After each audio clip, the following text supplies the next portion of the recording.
There are perhaps many ways to achieve success in your life, depending on your personal goals. Is there just one key? Probably not. More likely, more than one key will be needed to achieve success. But whatever your personal goals may be, hard work will likely pay off. In today's video, I'm going to show you how to make both of these items so you can display them in your office, shop, or home, wherever they'll best serve as a daily reminder to you in your life. Well, the key to success is pretty easy. There's one internal cut, and then the rest is all external. Hard work pays off. It's going to take some work because there's all those inside cuts.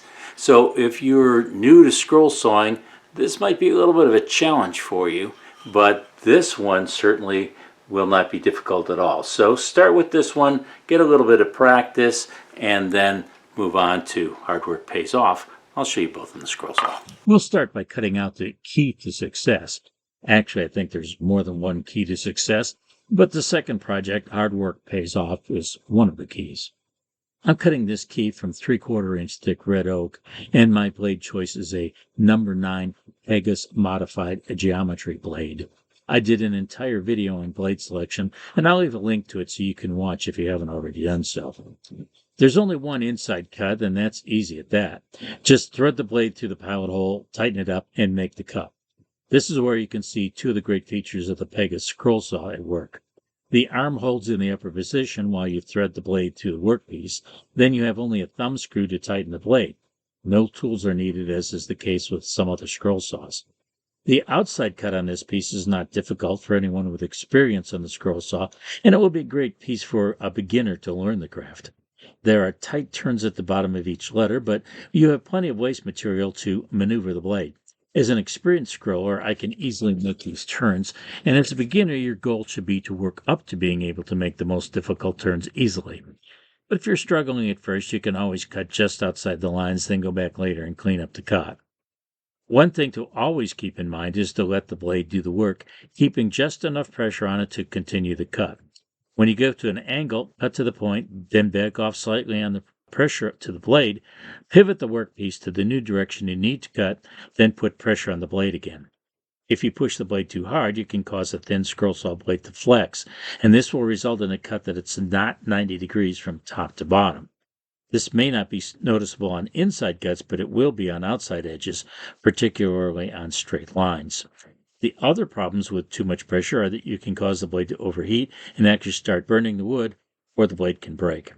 Don't be impatient to get the job done. Scroll sawing requires patience because of the detail involved in most projects. I used scroll saw tape to attach the pattern to the wood, and here you can see why I like it so much. Most of the time you can peel off the pattern in one piece, as I did here. The tape doesn't leave any residue either, so you only have to do light sanding down to whatever grit necessary for the finish you'll be using. I'm going to use a spray polyurethane, and a 220 grit will be ideal. With the key cutting complete, let's move on to the second part of this project. To me, one of the keys to success is that hard work pays off. I started working after school and on Saturdays when I was 15 years old. I also worked part-time in food service when I was in college, and my work ethic was noticed. I went from being a busboy through every position open to student until I became a student manager on weekends. In my first job after graduation, within a few months, I had a set of keys to a Jewel food store in Chicago. After being inducted into the Army, I continued working the only way I knew, always at my best level, and I earned every promotion in the minimum time required by regulations. I made 4 copies of this pattern, and I'm going to cut 2 from cherry and 2 from oak. I'll start with the inside cuts on one of the cherry pieces. This may not be an absolute beginner project because of the number of inside cuts, but they are large enough cuts that someone with only minimal experience could try this project. This is 3/4 inch thick material, and my experience and rules of thumb caused me to choose a number 9 Pegas modified geometry blade for this, the same as the key to success. If that choice turns out to be a little too aggressive for these cuts, I'll slow the speed down. When you're making detailed cuts, sometimes a little slower speed gives you better control. I usually cut right on the line, but this is one of those places where I'll try to stay just inside the line.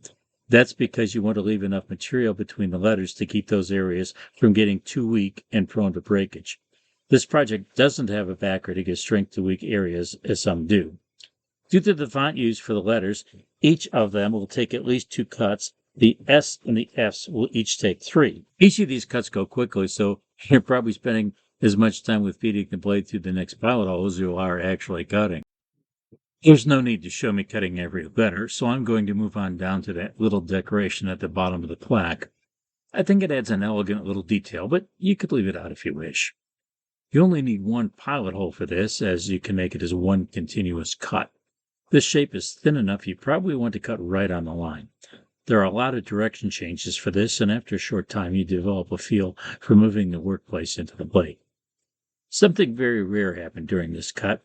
Part of the pattern came loose, and I tried to push it back into place. However, stupidly, I didn't stop the blade, which is easy enough to do because I have the saw on a foot switch, and I managed to get a small cut on the tip of my left index finger. It wasn't bad, but I take a blood thinner, and so I did start to bleed.